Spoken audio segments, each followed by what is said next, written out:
This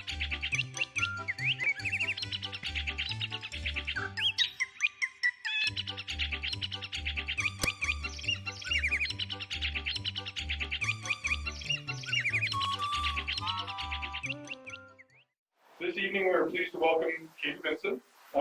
She's an Audubon Board member and a professor at Embry-Riddle Aeronautical University, where she teaches biology. Katie's program is using environmental DNA to track water birds on Willow. I thought this was very interesting. I helped with a survey one time. It's way above my head. It's certainly a topic close to the hearts of our IBA citizen scientists who monitor this nationally recognized important bird area, as well as the rest of our bird enthusiasts. So, without further ado, let's give a warm welcome to Katie Vincent.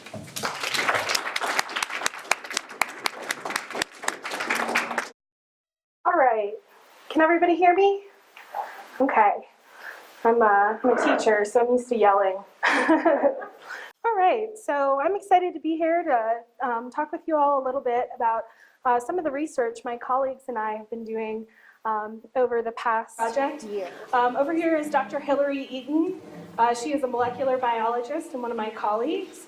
Next to her is Courtney Turner Rathbone, who is actually one of our forensic biology students. She was instrumental in a lot of the molecular biology that I'm going to talk about today. She actually just graduated, so we're really proud of her, but we're sure going to miss her in the lab. And then also Matt Valenti, who is he's a conservation biologist and geneticist, and he's my partner in life and in science. So this is our research team. We're calling ourselves the Conservation Genetics Lab over at Embry-Riddle. So I'd also like to thank all the Prescott Audubon Society members who participated in this project. So I'm going to be talking today about some water bird surveys that were done on Willow Lake using environmental DNA. But we actually compared those to traditional survey results that were collected by folks from Prescott Audubon Society as well as students from both Prescott College and Embry-Riddle. So thank you so much for everybody who volunteered their time to hang out with us. We had a great day out with you all. So this talk is about DNA, environmental DNA. So I thought I would start with just some basics, a basic review. I don't know how long it's been since high school biology, right? So DNA is the hereditary material that is found in cells. And this basically means that this is passed down from generation to generation. DNA is passed down through cell division, but it's also passed down through reproduction. And animals actually have two types of DNA in their cells. They have DNA in their nucleus as well as their mitochondria. And that will become important a little bit down the road. So the structure of DNA is pretty fascinating. It has a double helix structure. The outer portion is a backbone, and the interior is composed of 4 bases. These are nucleotide bases. There's adenine, thymine, guanine, and cytosine. And we usually refer to them just by the first letter.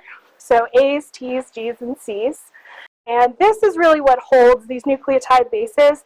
They really hold the information in DNA. And so when you look at a chromosome, which is a large DNA molecule, there are several types of DNA in there. One of the subunits, the ones that actually produce proteins, the stuff of our bodies, are called genes. And there are other types of DNA as well. There's regulatory DNA that turns genes on and off. And there's also some DNA that we just don't really know what it does. So I've been fascinated with DNA since I was pretty much in high school. And I really remember I was in my freshman biology class learning about DNA for the first time. And what really blew my mind was the fact that all organisms, right, every living thing contains DNA that's composed of these 4 bases. And the code is universal. And so that means you can take a gene from one organism and plug it into another organism, and it's going to make that product. And that's what we do with GMOs. So if everybody has DNA as their instructions, right, how do we get the diversity of life? And it turns out it's really the sequence of that DNA that differs between different organisms, but also between individuals. So in this way, DNA sequences can be used a lot like a barcode to identify species. And there's a really neat project actually called the International Barcode of Life, which is scientists from all over the globe that are actually working to DNA barcode every species that's described to science, which is an enormous undertaking. So here's an example of a normal barcode, and I'm going to show you what a DNA barcode looks like. So this is actually from one of my ecology textbooks.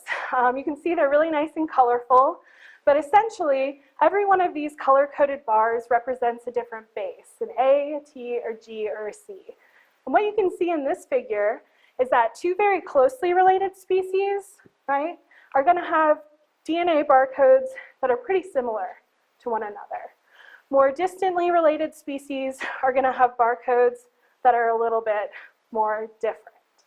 So at this point, we talked a little bit about DNA, its structure, where it's found, and how we can use it in DNA barcoding. But this talk we're going to focus on is on environmental DNA. So what's that?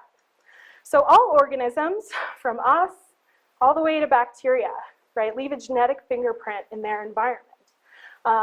And this is in the form of things like shed cells.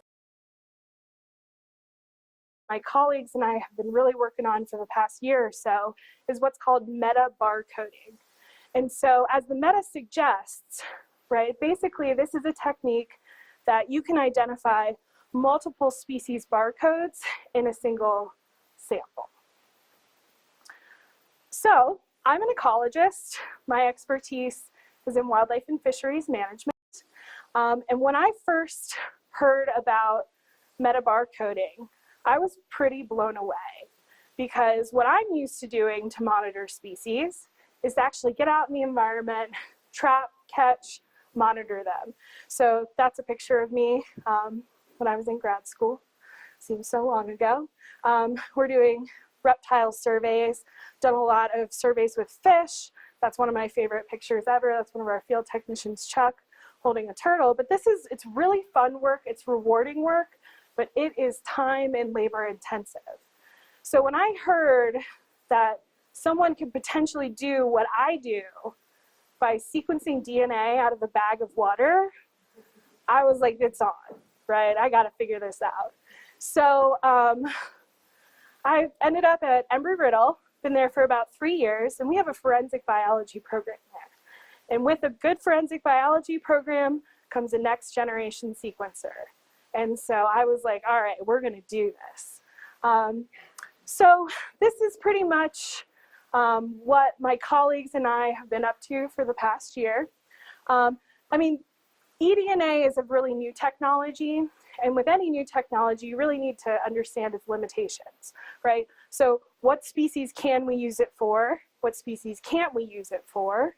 And also, how does eDNA behave, right? If you think about a river, you know, water is flowing, so eDNA could potentially travel from its source. Also, you know, how is it distributed in time? So how long does DNA stick around? So this is a very new area of research, and really, it's been really exciting, especially to learn something totally new. So my colleagues and I, we've refined a vertebrate metabarcoding protocol. And the reason why we decided to target vertebrates is because as a wildlife and fisheries biologist, this is the whole shebang, right? This is fish, amphibians, reptiles, birds, and mammals. So we decided we're gonna go ahead and just give that a shot and see who we can find. So we've piloted this in 2 places, in the Verde River as well as Fossil Creek. And thus far, we have detected 67 different vertebrate species. What we kind of found is it's easiest to find those species that really spend a lot of time in the water. That's what we're doing. We're taking water samples at these sites, which obviously makes sense, right? So this is very effective in looking for things like fish, looking for breeding amphibians, also some mammals that really hang around water. We've gotten beaver, we've gotten otter, we've gotten muskrat, but we are also able to detect some species that are kind of more transient. So things like mountain lions or deer or elk, squirrels, and much to my delight, birds. So this really got me thinking, can we use this to identify water birds? I mean, they spend a bunch of time in the water. So one of my ulterior motives was obviously I wanted to bird, right? As well as do some canoeing. But I decided that Watson and Willow Lakes would be a perfect place to do this. It's my favorite place in Prescott. And I consider myself to be an okay birder, but I sure know my ducks. So that's kind of my go-to. So I'm sure most folks are aware, you know, this is an important bird area, and that's a program through the Audubon Society. And these are just some of the reasons that Watson and Willow Lakes are listed. You have several species of conservation concern, as well as this is a significant concentration site for both waterfowl and wading birds. So this is a perfect place to test this hypothesis. Okay, so with any good experiment, you need a control, right? If we're going to go see who we can detect, we need to know who's actually out there. So that is where the folks from the Prescott Audubon Society came in and were just an enormous help. So they do biannual surveys of the Watson and Willow Lakes IBA. So I was able to recruit some students from Embry-Riddle, students from Prescott College, and Prescott Audubon Society folks, and we went out and did a Willow Lake survey. And so basically there were 4 groups, right? They divided the lake up into 4 sections, and folks birded with binoculars as well as spotting scopes and counted everything that we saw. And that kind of gave us our baseline, like who is there, so that a week later, when we went out to do our eDNA surveys, we would have an idea of who we might detect. So this is eDNA surveys. This is what this looks like. These are my students in my wildlife management course. It was a real rough day in the classroom this day. But basically we collected water samples from 8 different locations on Willow Lake. So here you can see kind of what a water sample looks like. We use these sterile Whirl Pack bags. This is Courtney, one of our students here. She does a lot of work in the lab, and so it was really fun to take her out in the field. She's like, ew, this is gross. No, she is a fantastic scientist. And then here you can see some of our sample points. And so we have some sites that are in kind of more nearshore environments, as well as sites that are kind of offshore and deeper water. And we wanted to do that because, you know, when you tackle something like this, it's like we want to sample the lake. Well, where in the lake do you sample, right? So here's kind of an idealized cross-section of a lake. And what you'll notice is it's broken up into different lake zones. So our first sample was taken very shallow in the littoral zone or the nearshore zone. And that was usually about knee height. And then our second sample was taken a little bit further in, usually about chest height in waders. And to prevent contamination between sites, we had to bleach our waders. So we had bleached sterilized waders for every single site. And you had to have some clothes that you were definitely okay with ruining. So these were our nearshore sites. Offshore sites, what we tried to do is sample at discrete depths. So, you know, we sampled at the surface, we sampled in the middle of the water column, and then we sampled at the very bottom. And this gave us some pretty good coverage, right? And so we can kind of figure out, well, who is where, and maybe in the future, where should we sample, right? It'd be nice if I didn't have to sample in all of these locations. So, after we take our samples, we bring them back into the lab, and we hand them off to this young lady here, Bethany Davis. She did most of the molecular biology for the Willow Lake samples, and she's a rising senior in our forensic biology program. So we would filter our water samples, we would extract the DNA, and then we would amplify the DNA using a process called PCR, or polymerase chain reaction. And we were targeting with this PCR this one particular gene, this 16S RNA gene.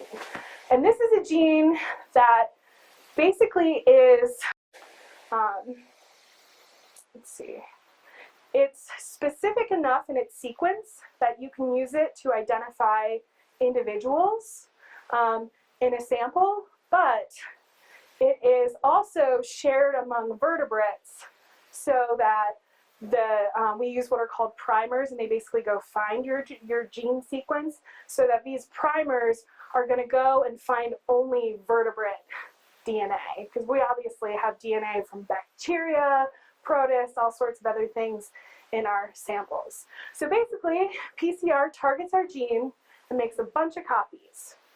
And then from there, we put those into our next generation sequencer. And this thing is amazing. It's about the size of a computer, and it can generate 25 million DNA sequences in 24 hours. So then, that's really cool, but then you have to deal with the 25 million sequences. And to do that, we use some standard techniques in a field called bioinformatics. And so we have our sequences, we figure out of our 25 million, how many of them are unique. We call those unique sequences OTUs, or operational taxonomic units. And then we can actually plug those sequences into a database. The GenBank database is basically the clearinghouse for any genetic information that any researcher is working with. In fact, if you get a grant from NSF or NIH, you are legally required to upload your data to this database. So then that's fun. It's basically like Google. Copy and paste your DNA sequence, hit blast. It's called blast, that's the name of the alignment tool, and it'll show you your results, which is absolutely mind-blowing. So I'll just show you a little bit about how that works. So here's one of our DNA sequences. The region we're targeting is pretty small. It's actually about 250 base pairs long. So you take your sequence, you copy and paste it into the database, you hit blast, and you get your results. So here's what a result looks like. And what you can see here is first you have your species. So Podolimbus poticeps, right? Then you have the gene, right? Here's our 16S rRNA gene. And what it's doing is it's comparing your sequence to the sequence that's in the database.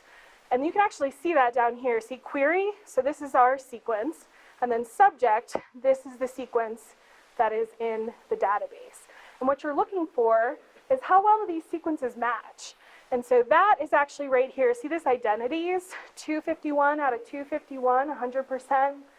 We definitely know that this sequence belongs to Podolimbus poticeps, right? Which is the pie-billed grebe. So I wish it was always that easy. It's definitely not. You have a lot of mystery sequences you have to deal with. But that's the general idea about how this works. So moving on to some of the results. So first I'll talk about what we found from the traditional surveys. So this traditional surveys detected about 30 species of water birds. And when I say water birds, I mean things like waterfowl, wading birds, shorebirds, right? Things that are really found mostly around the water. And I thought this was impressive. So the team counted 3,400 individuals. That's why you need so many dang people to do this, right? And we had members of many groups of waterfowl, of ducks, we got coots, we got herons, we got shorebirds, cormorants, right, as well as mergansers. So given this list, the next question was, okay, well, who do we think we can actually detect, right? So of the 30 species, my guess was about 25 we had a decent shot of detecting. And I thought it would be based maybe on abundance, the number of individuals, right? So whoever has the most individuals on the lake is presumably leaving the most DNA, so we'd be more likely to detect them. The other thing I really thought about was, I really think that we've got a good shot at detecting some of the waterfowl, some of the wading birds, but I didn't really think we'd be able to detect the shorebirds. Mostly because they're kind of on the edge, right? Not necessarily in the water as much, but that was my guess. This was our hypothesis. We thought, okay, maybe we could detect about 25. So how do we do? All right, so here's our results. I know it's kind of a long table, but what it shows you here, this are the 25 species that we hypothesized we could detect, right? And they're actually ordered by their scientific names, because the evolutionary relationships between these become important, especially when you're trying to figure out what a mystery sequence is. So you can see common scientific name. Under traditional, those numbers are the abundance of individuals, so how many individuals of each species. And then under eDNA, we've got a few things here. So where you see a solid green check mark means that we got a 100% match. So 100% match for 10 of the 25 water birds. One water bird that we did detect eDNA that was not detected during the surveys was actually the wood duck. And given the fact that wood ducks really don't just hang out in the open of areas of a lake, this isn't particularly surprising. But also, if you think about, I mentioned eDNA can move. So there's a chance that eDNA could have made its way into Willow Lake, maybe from the surrounding environment. We had 4 unknown sequences. We definitely know that they belong to water birds. Kind of got to do some detective work to figure out which ones. I'll talk about that in just a second. And we detected 2 passerines, the red-winged blackbird, which was also detected during traditional surveys, which makes a lot of sense. They spend a ton of time on the water, as well as the white-breasted nut. So for these mystery sequences, you can see the question marks here. This is pretty much like our guess as to who some of those sequences might be. And this is where things get really fun. So we had, like I said, 4 unknowns, and 2 of those sequences we are pretty dang sure are members of the genus Athia. And one of those was a 98% match to the common pochard.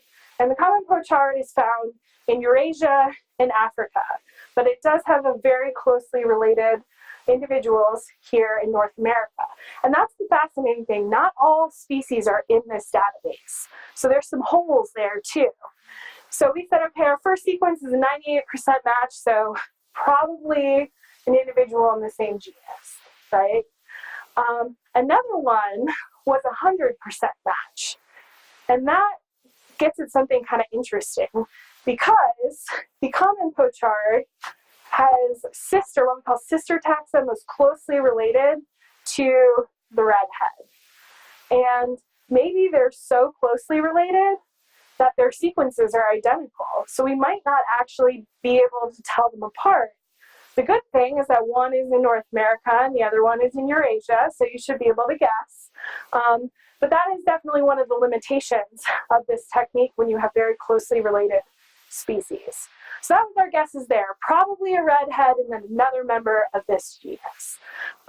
We also had a 98% match to Ardea, the gray heron. You can see a picture of the gray heron right here. That looks a lot like our great blue heron, but the great egret is also in the same genus. So for this, we know we have a heron, could be the great egret, could be the great blue. My guess is the great blue, but we can only tell if we get some samples. Then we have this mystery sequence.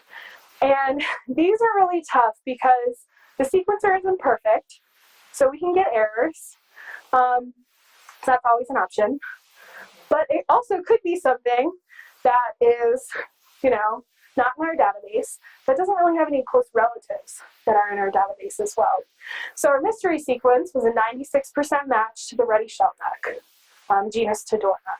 So I went into the literature and I was like, okay, well, who else is closely related to this duck? And it turns out no one in North America. But 96% is a pretty low match. And so what you have to do in this case is to go find the most recent phylogenetic analysis constructing evolutionary trees and kind of see who you might think this is. So I found this paper, Sun et al., that basically shows recent diversification patterns in the Anseriformes, which is the order that contains ducks, geese, and swans. And I know this is tough to see, but this is the whole tree. We're going to zoom in to the portion that's important here. Okay, so here is the genus Tadorna. Again, I said there's nothing really closely related to it in North America. So what you do is you go look who's its most closest relative. Well, here, genus Ickes, our representative is the wood duck, right? But we already have detected the wood duck. So we know it's not that. So then you have to go, okay, well, who's its next most closest relative? So you go up here, right, over here. And it turns out it's anybody in this whole group. But the cool thing is that there are sequences in the group for members of this genus, right? We've got this genus. Who is missing from our database are the mergansers. So that's my best guess, right? But we'll talk about how you solve this problem in just a few minutes. So, our conclusions, right? We detected a total of 16 bird species in 45 of these 250 mil samples across 8 sites. And basically we sequenced DNA from 11 liters of water, that's about 4 gallons, which is not that much. So I'm gonna call this a win. We actually did, this worked a lot better than I thought it would. This stuff is very well developed for things like fish, but no one has actually tried this with water birds before. So I say we have proof of concept. I say it works pretty dang good. It will definitely not be replacing traditional water bird surveys anytime soon. But the way that I think about this is this is another tool in the toolbox, right? And this is something that is gaining a lot of popularity and definitely does have a potential to make some of these identifications. And also, so as we hypothesized, we detected waterfowl, we detected wading birds, we did not detect any shore birds. And I think maybe we could, but I think we'd have to do some really targeted water sampling in some of the shoreline regions. So, as far as what is next, I mentioned a lot of species are not actually in the GenBank database. Well, the cool thing is you can put them in there. And this is something that we've been working on actually since we got our very first results off the sequencer. We had a lot of these unknowns. And so what you actually need to do is just to obtain a genetic sample. And I think this is really neat because it highlights the huge importance of things like museum collections, like the collection at the Natural History Institute in town.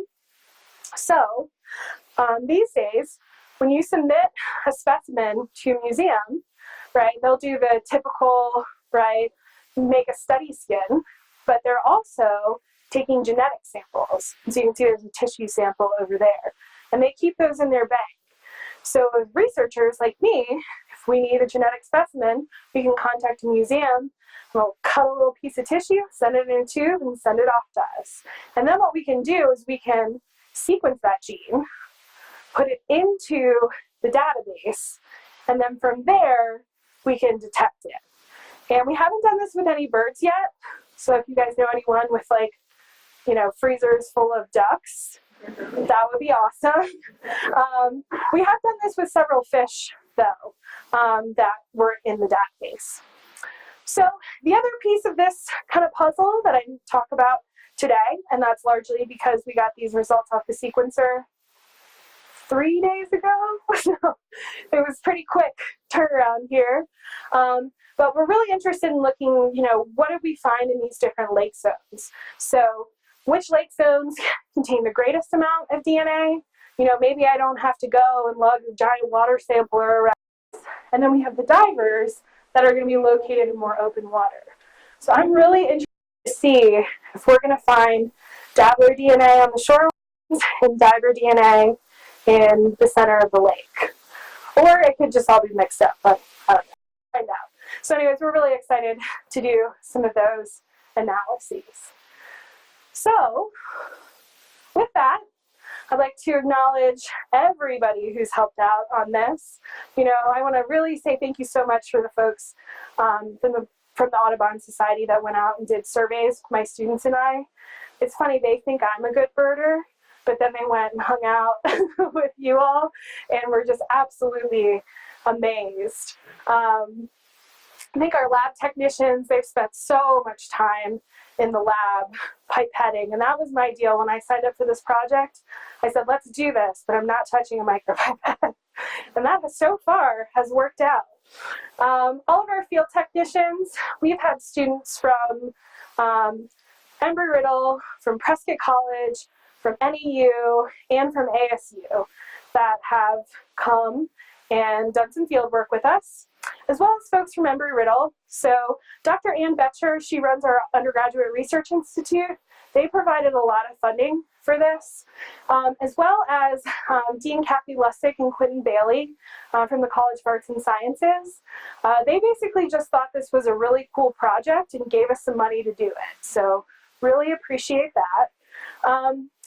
Dr. Daryl Smith and Archie Dickey have been supporters for a long time. And then I'd also like to acknowledge the NASA Space Grants Program.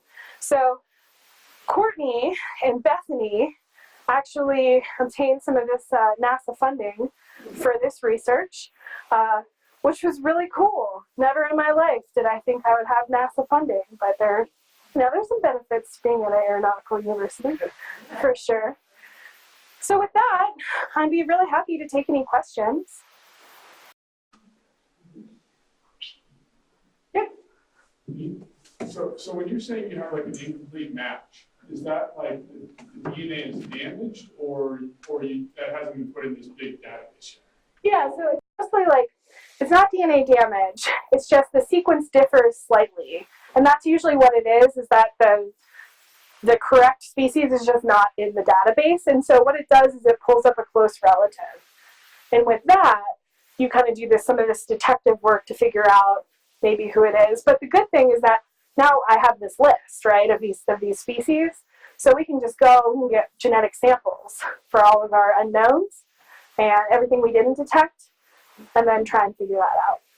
So you think it's that database is collected, and you see that stuff, like have you found stuff in the database?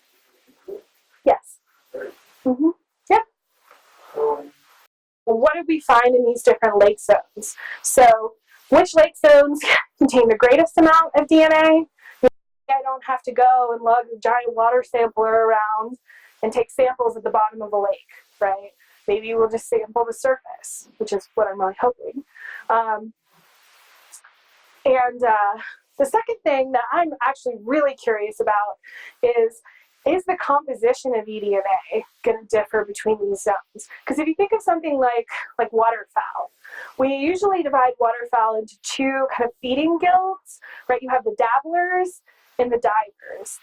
And the dabblers, right, are going to kind of hang out at the edges in shallower water. They're going to kind of upend when they feed, stick their little butt in the air, right? And then they're searching for invertebrates and seeds kind of in the water column and in the database that's being collected. Are you contributing to that stuff, or have you found stuff that isn't in the database that you're putting into it? Yes. Very cool. Yeah. You're collecting a variety of DNA that may have come from various body parts of an animal. Can some of the missing DNA that you're looking at, because you haven't recorded all the various organ DNA that may be available? Sorry, could you? All right, so I'm trying to figure out if the information you have doesn't match with something that's recorded, is because not all the matching DNA for all the parts of a creature has not been recorded yet. Yeah. So when they do an official barcode to submit to the database, it has to come from the animal itself. Because then you definitely know, like, it belongs to this animal, which is why you use a tissue sample. And in fact, you don't actually have to use tissue samples. Techniques are sensitive enough these days. I actually do this with birds when I'm banding, is you can just use a saliva swab. So you don't actually have to destructively sample. Oh no, there's all of our cells have the same copies of DNA. What is different is what is expressed. So that's what regulates the specialization. Yeah. Okay, go ahead, Kathy. Do you know how long the DNA persists in the water? So that's How recently that species was there? a really, really good question. Oh, I'm sorry. Yeah, I can do that. So Kathy had asked how long DNA is retained in the water.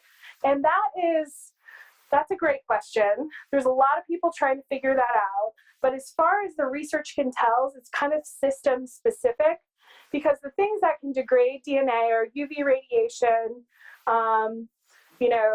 other compounds that are potentially in the water, the potential acidity or basicity of a system. Also, if you're talking about a flowing water system, like how fast is the river flowing? And so what I can tell from research is that you kind of have to go to each system and kind of figure that out. So in a lake, it's a little different, right? Because you don't have flow. But we did design a study in Oak Creek when we were actually looking. We went to a fish hatchery because their outflow into the creek is going to have tons of DNA. We went to Page Springs, and we sampled like upstream, and then we sampled at the plume, and then we sampled downstream, and we waited to see how long before that massive signal dropped out, and it was about 400 meters. But I think a lot of it is going to depend on the quality of the water, the flow, and all of that stuff.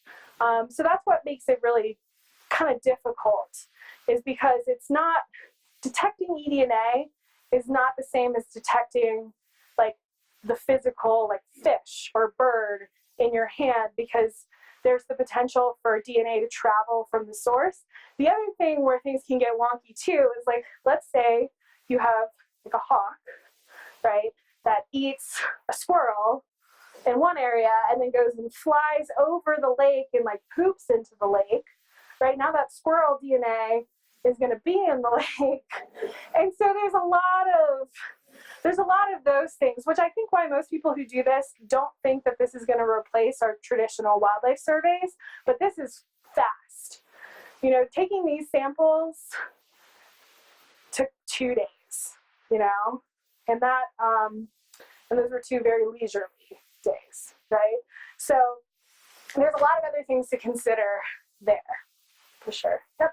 I have a question about the process. Mm-hmm. So you have the water, 4 gallons of water, and you get some kind of a result. Mm-hmm. What happens in between? How do you get the DNA from the water? Is it concentrated or? Yeah, so you filter the water samples onto this little cellulose nitrate filter. And then you take the filter, and it has a really small pore size, so it's catching all the DNA as it's filtering. And then we use a DNA extraction kit, and it just comes in a nice box. It says DNA extraction. And that will actually separate your DNA. And it's actually, once you have it in solution, it looks like snot. So you can spin it down, pour off the buffer, and then you have your concentrated DNA to work with. So yeah, there's a lot of gels involved. Yeah, there is. First you amplify your gene of interest, and then you run a gel. Have you guys ever seen like the electrophoresis gel? It's got all the bands on it.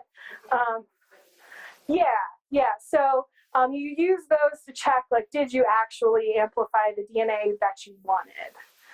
And then you do that several times. Then you add these little tags at the end that tells the sequencer what sample it belongs to. And then the very scary part is right before you put it on the sequencer, you combine all your samples into one tube. And then you stick that in the sequencer and it does its thing. Mm-hmm. Yeah, the molecular biology is extremely complicated, but I'm very fortunate. I design these studies. I collect the samples and I walk into the lab and I say, here you go. And then I get sequences and then I blast all the sequences. And then also now I have to write the papers. But Real message, if you're talking to me and you didn't know what DNA was, right? it's amazing how fast this stuff has moved. Yes, Yeah. but it's still wonderful to hear. Oh, thank you. Enjoy. Thank you. Did you yourself connect collecting whale snot on the I have, yeah.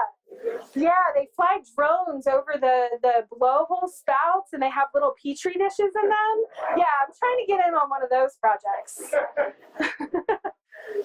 Yeah, they can use it to monitor their health, which is kind of cool. So, one day, right? One day. Everybody wants to be a marine biologist. Not Exactly. Yep, Karen.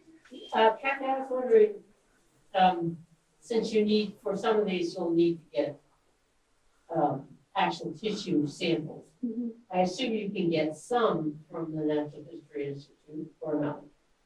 They don't have any genetic specimens, and a Okay. lot of them are pretty. They So don't. where will you get those from? Probably Museum of Northern Arizona has a genetics program. Okay. They've got a lot of local stuff, which is really great.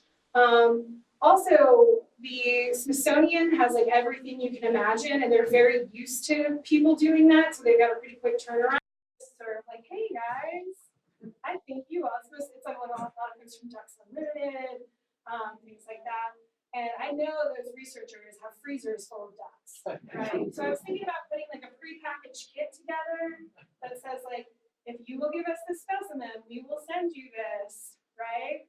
And then hopefully they'll get it back. But I'm going to the waterfowl conference this August. So my plan was also to kind of be like, oh, hey, what do you got in your freezer?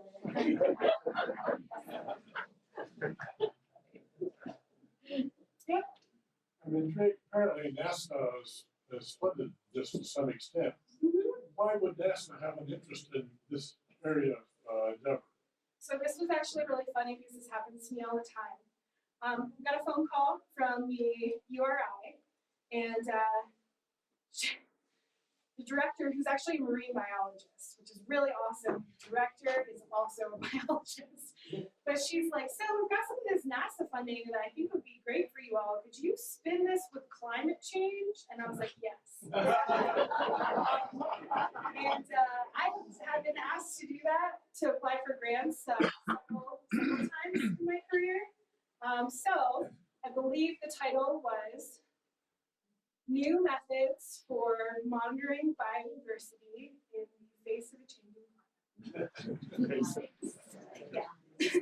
And I'm not the only one. The NASA Space Grant Conference, there's biologists from NAU, from ASU, as well as from U of A. It was great because we're on the sea of engineers, and we're like, all right, who's wearing khakis and plaid?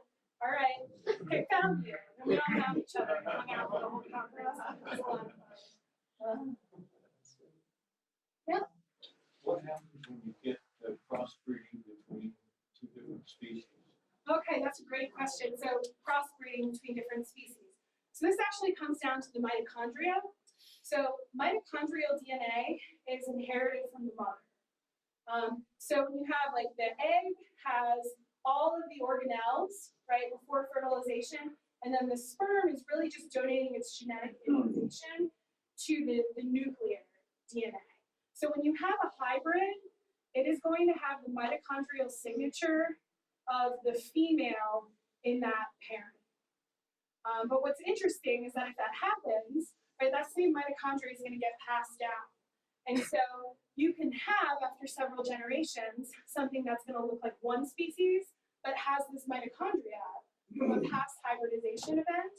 And that's actually one of the ways they study hybridization. I worked on a golden wing warbler, blue wing warbler project, and we were looking at hybridization, and that's what we were doing, is we were looking at their mitochondria. Because we had things that looked like pure golden wing warbler that had the mitochondria of a blue wing. So yeah, so that's one of the the challenges as well. And I know, for instance, with fish, there is a lineage of humpback chub in the Grand Canyon that actually has the mitochondria of a round-tailed chub. And that was interesting. I'm sure biologists figuring that out. So, yep, Ryan? Going back to the DNA in different water. So like just thinking, if you have Watson Lake or Willow Lake, you'd say it's 40 feet deep and the water down below is colder and it's probably more stagnant, it doesn't move around and gravity fed. Did you find that there was a higher concentration of DNA at the bottom? So I haven't looked yet. Okay, and how do you collect it if it's 40 feet deep? Oh, How do you yeah. get to that So water? you use a discrete depth sampler, which is a really fun water sampling device. It's basically like an open tube, and it has these two kind of rubber balls at the end, and they're connected by an elastic cord. And then on the ends of them, this is really fun to describe, the ends of them are like these metal wires, and so you pull them out and you put them on a pin. And so this pin basically makes it so that the tube is open. So as you move it down, the water is moving through the center of the column. And then once you get to your depth, you kind of wait there for a second, kind of wait so you know you're sampling water from that depth. And then you have a weight on a string that you send down. It's called a sender, and it hits the pin, and that pin makes it so the rubber balls kind of like go onto the end of this tube, and it seals the water sample so that as you pull it up, it's not mixing. I knew there had to be some kind of crazy contraption. Yeah. So my favorite class in college was limnology, study of lakes and rivers, and so I got a lot of experience using those instruments. So I was really excited when we were designing this. I was like, we need to get a dorm book. So yeah. Do you have to sterilize that unit each time you use it? Yes. So with me in the canoe is a giant bucket of bleach. Yeah, and so I put it in there. It really wears the instrument. I've had to get like 3 of them. But that's really the only way to do that. Or I could just buy like 15 of them, but they're expensive. So yeah, we have to bleach everything in between sites. We have to wear gloves, bleach our hands. If you like itch yourself, you gotta get a new glove. This was all very new to me as a field biologist that's just used to grabbing things. But we sent the molecular biologist out with us from our first few sampling pictures. Like, don't touch that, don't do that. So I think I finally got it, but we certainly contaminated a lot. Well, thank you all so much for having me. I really appreciate it.